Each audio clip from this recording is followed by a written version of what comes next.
yesterday was September 11th, and so for Americans, you all know, of course, that I think is now called Patriots Day or something, but that's the day back in 2001 when these freaking idiots, you know, hijacked airplanes and crashed into the World Trade Center and stuff like that. And a pretty dark day, I remember that day, but September 11th, 2015 is also the day I lost my brother, and he was really the one who kind of took this little bug that's been burning in me for decades and said, you know, better go live your life now when you got a chance.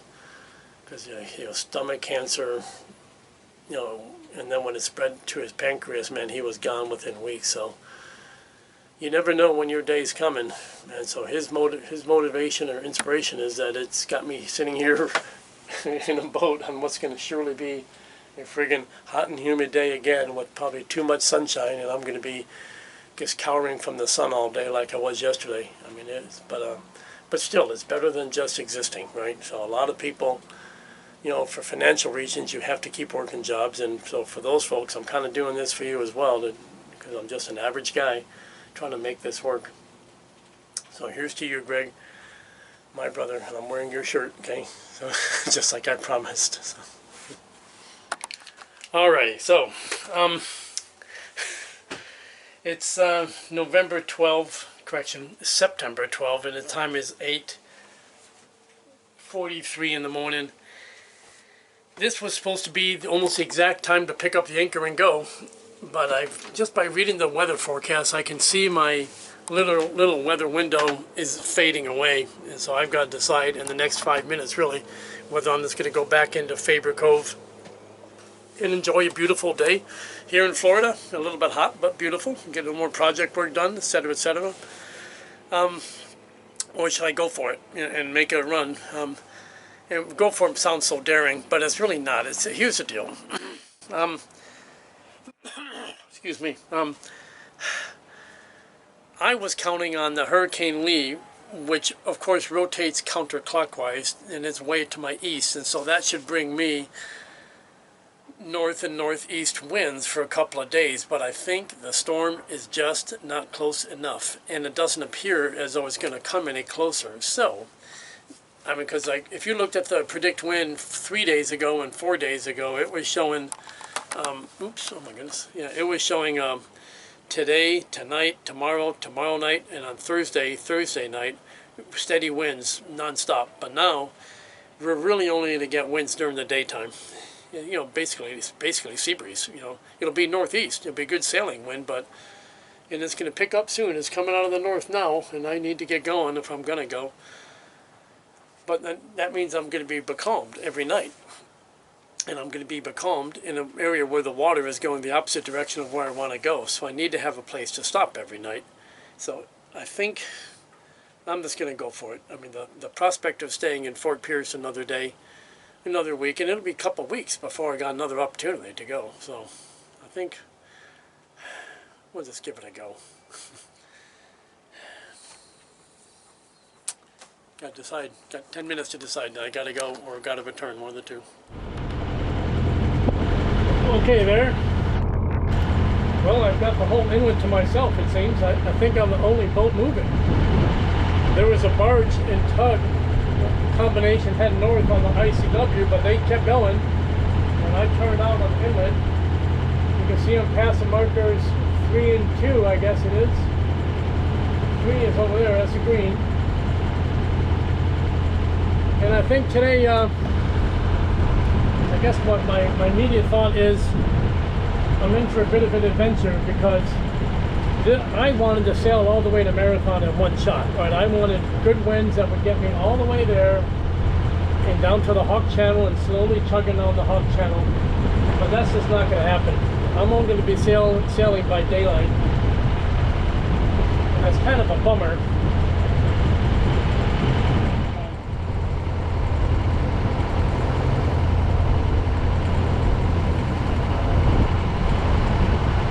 You can see we're porpoising a little bit. That is a swell.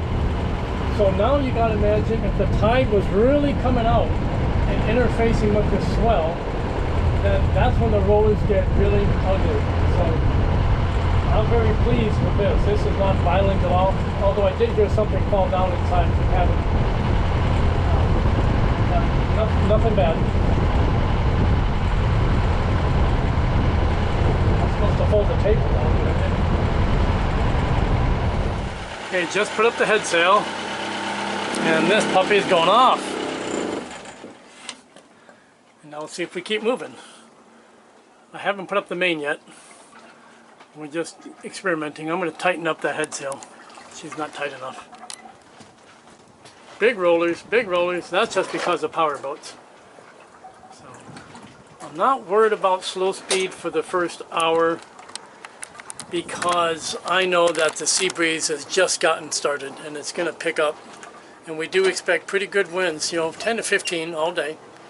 So I'm very hopeful for that. If not, well, fuck it. Then I guess I'll just turn around and go back in. So, but we'll see. It still feels good to get out here. Oh my God, that feels good. So. Oh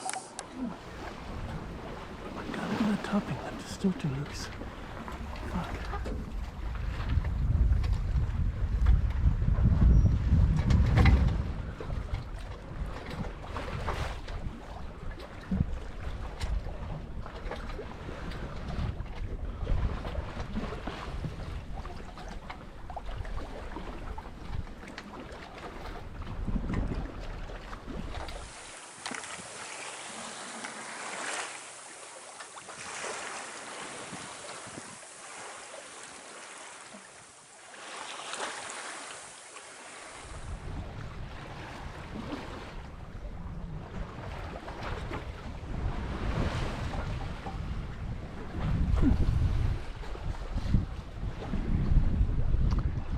Nobody out here. I really have the whole ocean to myself, except for that guy.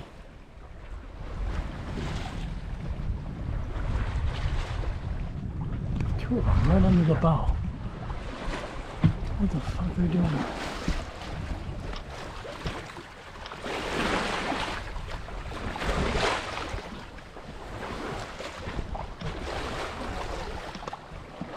Listen, mister.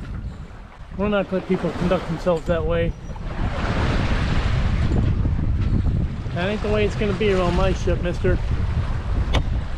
You got that? I'm talking to you, mister.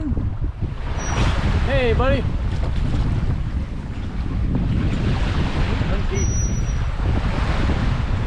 So here's one thing you may not think about too often. Most of us have polarized sunglasses. And I'll just state that as an almost fact. Most sunglasses these days that you buy, like for fishing or anything else, are polarized. But if you're wearing polarized lenses, it's very difficult to see the screen on this darn thing or the screen on the depth sounder. And I don't know if I'm the only one who has discovered this unusual fact and if that makes me gifted in some way, but the glasses I'm wearing now are not polarized, and that's why I'm wearing them. And right now I'm hand steering the boat, and I'm about to get back on Agatha because I gave her a break. She wasn't behaving well, and frankly I'm worried about weather right now. I've got some squally stuff out there, but on the radar it looks fine, like it's very far away and not moving out to sea, so should be okay. But I'm vulnerable right now because I have full canvas. So I'm going to get Agatha back on the job and at least drop down to one reef. I think I just getting antsy. Besides, in a couple hours when the sun goes, well, the sun's still pretty high in the sky, but when the sun starts to go down, the sea breeze will slacken off and I'll probably go to head sail only anyway at that time.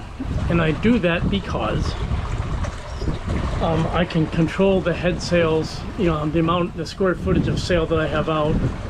I can control that from the cockpit. I don't have to go topside in the evening, which is one of my, it's not a rule, but it's certainly one of my preferences. That's what I got to say. And we just passed the St. Lucie marker. That red buoy back there, that red buoy behind me is the marker for the St. Lucie River inlet.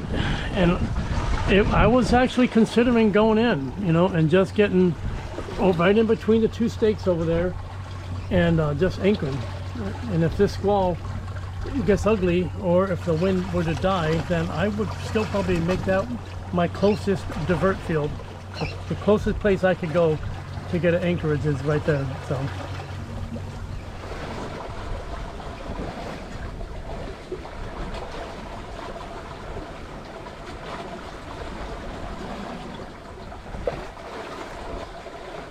Yeah, you might be thinking he's gonna bust his ass doing stuff like that without hanging on, and that's a correct statement. I really need to follow my own advice in coaching. So we're doing good. The time is only almost 4 o'clock, 1600. The predict wind software says my wind is going to stay until, oops, the wind is going to remain until 10 o'clock through midnight. So that is 6 full hours, and my target is only, I think, 23 miles away. You know, so I should easily be able to make that. A little nervous though. Nervous about that funky weather I see in front of me, but for the short term, I'm good. I've got like about 10 miles until I get to the Jupiter Inlet, and then after that I got another 10, 12 or whatever to get to Lake Worth. Okay, time's about 22:15. I know you can't see me, but I'm here, I swear. Time's about 22:15, and I just took down the mainsail. I filled up most of the head sail, so I'm only down to 1.5 knots speed, you can see.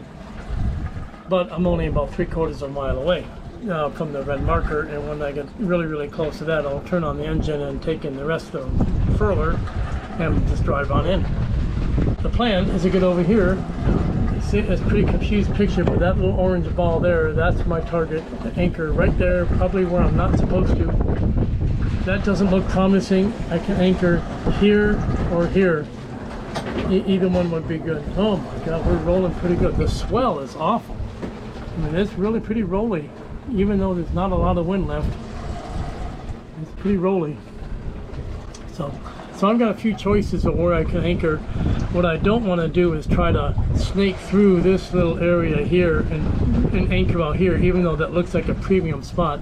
But there are so many boats in there, you know, and you have to find, and to go this way, you have to watch out for all these shallows. And so I think for my little pea brain, knowing I'm going to be just sleeping and then getting up and going, that spot, or that spot, that's the 3 choices I really want to go for. So 2,200 hours now, that makes it about 13 hours since I picked up the anchor and left Fort Pierce, and I would say all in all, not bad. I mean, again, I haven't finished yet. I've got to keep my focus here, but I'm thankful that the wind did just what kind of we thought it would do. We're expecting it to die soon, but I'm pretty much done using the wind tonight. If I really don't know if you can see him properly. 2 white lights in a vertical line. What does that mean, team? All I know is the law of gross tonnage applies. I think he has a right of way anyhow because he's in the channel and restricted in his ability, really, because he's in the channel. He's turning now, so we're doing a port to port pass. I turned just a moment ago. I turned pretty sharply to port, correction to starboard, to show him my red light, so he knew, I think, then that we're going to do port to port passage. And I'm getting pretty darn close. I'm about ready to call it a day. I'm pretty well fed up with all this mess. Tired for the day, ready to get some Z's. Yeah, just what you don't want coming into a strange port at night is have an outgoing tide at 1 knot, and I don't know if you can see these waves or not, and the wind is trying to blow the water in. We've got an east wind, not all that strong, but it's trying to push water in, and the water is trying to get out, and it is rolly, baby. And so, and then of course, that's on top of the fact that I've only been in this port 1 time. Of course, I came in here at night as well, so I've never seen this port in the daytime, to be honest. Yeah, so here's the chart plotter. And that's kind of the track we've done since we've anchored. And that's what I'm going to keep an eye on for the next 20 minutes or so. Showing 0 knots, but a minute ago it was showing 1/3 of a knot. And that's pretty strong current up there. I'll get a picture of it in the morning. It's very difficult to show you now. But it does feel good to be here. And and get a little bit cleaned up here, so I feel a little more human now. That was a long 13 hours. 14 really, probably, to count it more fairly. I mean, really, maybe 15. Depends how you count it, I guess. I was going to anchor over there. That was my original spot, but I just didn't like the looks of that industrial area, and I didn't know, exactly what I was looking at, and I didn't want anything to do with large commercial ships, so I thought I'd better stay clear of that area. Stay over here on the civilian side. So that's what I did. But damn, this water is just ripping where I happen to pick. That's right, I'll be getting up early and leaving, so I'll survive that. September 13, about 6:45 in the morning. We're leaving Lake Worth, heading south. We're pointing east at the moment, but in just a moment here. Frankly, honestly, as soon as I get past the green marker there, as soon as I get past green number whatever, I'm gonna hang a right. And we have wind. The wind is out of the north right now, which is not preferred. I'd rather have like a nice northeaster wind, but we'll just see. I think it'll veer to northeast eventually. So I'm going to try to set up the exact same sail combination I had yesterday. Head sail first for a while by itself, and then later when the wind clocks a little bit more to the east, I'll put up the main as well. I really can't put them both up when I'm running downwind. Only one sail can do the work. I don't have a whisker pole. Well, I had one, but it didn't work anyway. Oh my God, got a few rollers here. Few rollers, but as soon as we're away from the inlet, that roller business goes away. And I'm watching that mega yacht coming in. Whoa! Whoa! Whoa!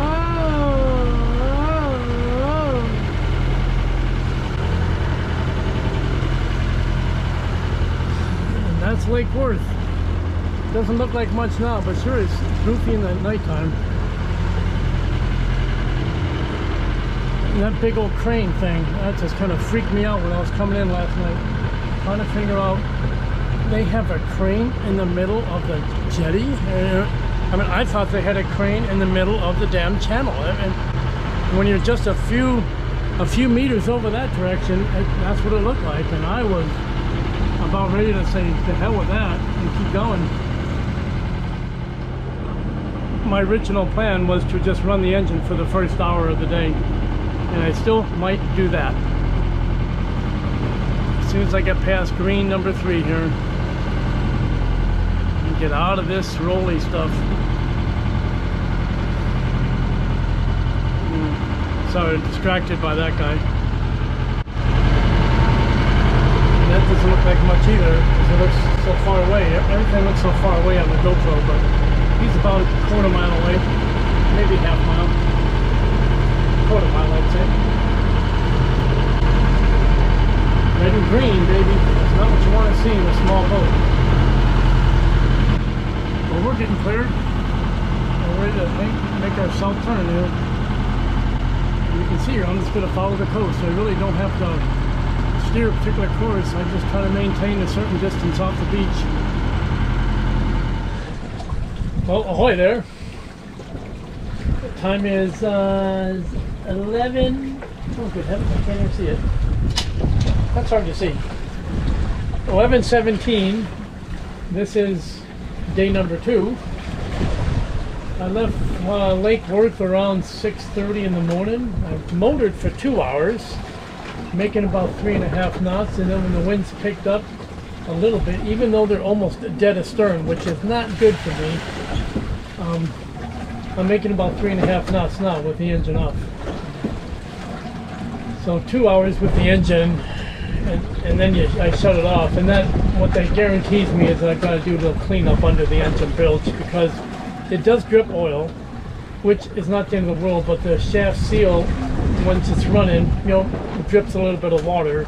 And if the two mix, then you just have a big old gooey mess, because the bilge doesn't have any kind of segregation, and that is my brainchild. I'm going to build a little partition wall in the bilge, just a little thing out of fiberglass. It's in my head now. I know what I'm going to do. And I'm going to put that in there to separate the oil side from the water side of the bilge. That would be a huge improvement. And that's like 99% of the reason I don't like to run the engine, because of that freaking mess you get.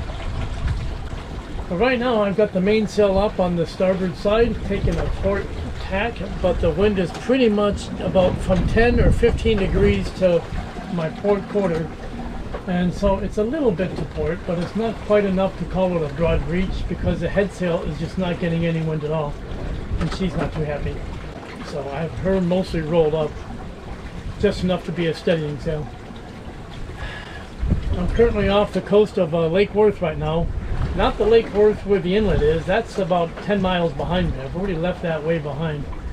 But you go. People say, well, I'm going to Lake Worth, but the lake itself is quite large, and the city itself is at the southern end of the lake series. So I leave the Lake Worth inlet at 7 o'clock in the morning, or 6:30 or whatever, and just now I'm passing the city of Lake Worth. So welcome to Florida. It's kind of a weird place. Yeah. But it's all good now. It's just beautiful weather. It's I mean, I hide from the sun, of course. I've got my sunshade up over here, but weather should be getting better for me. The wind is gonna pick up in speed a little bit more, and I'm making about 3.5 to 4 knots against the Gulf Stream, and I am just tickled pink with that. So it's gonna be a long day before I finally get to Fort Lauderdale, and that's kind of the finish line of having the Gulf Stream being so close. Once I get past Fort Lauderdale, then the area within the first couple miles is not prone to that north current, so I'll get an extra knot of speed, and by that time I should have winds much further to the east, like I got yesterday afternoon, and I'll go really fast then. So I would expect I'll be making 5.5 knots late in the day.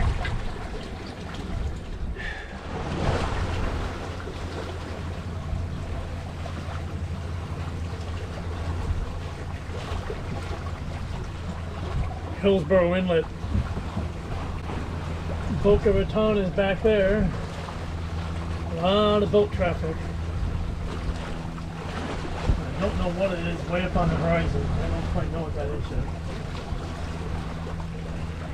yet. I'm losing my voice. Hey, that's some ships out at anchor. I'm hand steering right now. Let myself drift away. Yeah, so there's a number of ships, and they're all 1, 2, 3, 4, 5, 6, and I believe they're all just waiting for an opportunity to go into the port, which is over here, behind those big apartment buildings. That's where the channel is, and I think, there's only so many docks and all that kind of stuff, so they have to wait. But I know that it's probably not too popular with the shipping company or with the crews. Some of them probably want to go ashore for a little while, but when you're out here, you can't go anywhere. You're just stuck, stuck at anchor. Yeah, in the Navy, we would have called that the penalty box. But at any rate, I'm about 1.5 miles, maybe 2 miles north of the channel, going into Fort Everglades. That's where the Fort Lauderdale shipping traffic goes. And then it's 20 miles to Miami, and then I will finally be inside the reef. No more Gulf Stream. Oh my God, I'll be glad for that. And this rolliness is going to go away too when we get inside the reef. So, many things good. It's been a beautiful day. I mean, really, it has just been about perfect as you could ask for, except, obviously it's hot. And but I wouldn't want to be sitting here shivering either, so.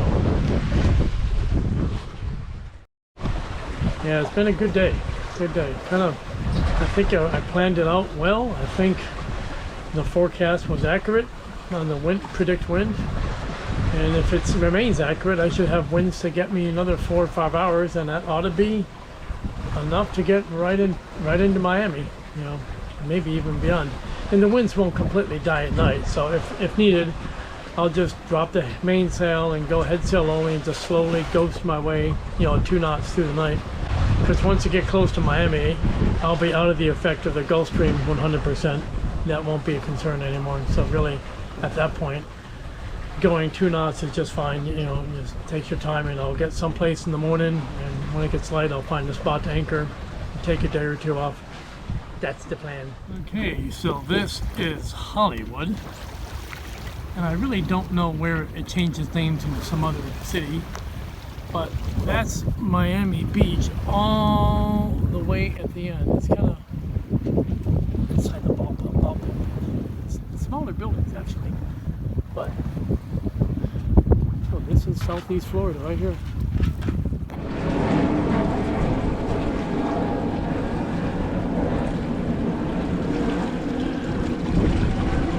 Between all the airplane noise, I'm not sure if I'm hearing things, but I thought I heard thunder, and there's a thunderstorm off my starboard beam, and there's one over there further north and further west, and obviously I'm zipping south, so maybe I'll be fine, and I don't see any sign of trouble up ahead of me weather-wise. And I got good cell signal, so I'm checking the radar as well and don't see anything. But that's the one thing you don't want to hear this time of the evening. I mean, the sun's going to go down in an hour. I've got full canvas up, you know. Like, I do not need to get hit by a squall. But I'm very reluctant to take the canvas down because I'm going so quickly. I mean, I'm still cooking along at 5 knots. I just can't believe it. How good it's been sailing today. So I'd like to go for another hour, then take down the mainsail and go with head sail only after that. Something like that. But I really do like to reduce sail at night. But when you're really going good, you know, I hate to do that. Yeah, I did hate to do it, and I didn't do it. I kept full canvas up until I was right in downtown Miami, and I left the canvas up, all my sails up, because the wind has completely died. I was doing fine, making about 3 to 5 knots, I swear, the whole way down from Fort Lauderdale. And when I got right off of South Beach, the wind just completely stopped. That was around 10 p.m., I think, something like that. And I tried for about an hour to an hour and a half to get some means of sail power going, and there was just no wind to be had. And I was right about here. So here's Miami Beach. This is north. That's a north line of longitude, so really it's a Mercator projection, but we won't get into that. I was about 1/2 mile off the beach, sitting someplace around here when the wind just completely died. And I had a few miles to go to get across the shipping channel and get south. You know, there's Virginia Key, and below that is Key Biscayne, which is where I was trying to get to. But I sat there in this little area here. My little operating area was a box about that big, and I tried every sail combination. The wind would at 1 minute appear to be coming from the north, like just a little puff of air from the north, and so I would set up my sails to try to catch that, and then it would die again. And at some point around, oh gee whiz, it was late, I just said, you know, the hell with it, and I just turned on the engine and I drove. So where did I go? I'll show you again now. So I turned on the engine when I was approximately this area, and I just motored the rest of the way, and I got as close to the end of the shipping channel as possible. This is the main port of Miami, right here. This is, they call it Dodge Island, but the cruise ships will come in here and tie up along this wharf, I know that. Commercial ships, I think, on this side, but I'm not really sure. It's crowded and it's busy, so you don't want to linger in the vicinity of a shipping channel like this. And I got through that immediately, and I just headed south like that. I cut through here. I saw Virginia Key, and I never really paid much attention to Virginia Key at night. I've never been that close before, but I came through about here, and I went for this red marker here. At first I thought I was heading for this red marker, and so that's the path I steered. However, it turns out that the red marker is actually a light on the island somewhere, you know, and that's what it was on a tall, like a tall light across the island I could see. So it confused me for a few minutes, and then I realized this was just a stake with no light. And so I just steered for this area, and I anchored for the night. And in the morning, it looked like this. So this is Russ, sailing vessel Tautog. The ship is fine, and I'm fine, and I appreciate you watching. I look forward to any comments you have. Sure appreciate it. Bye.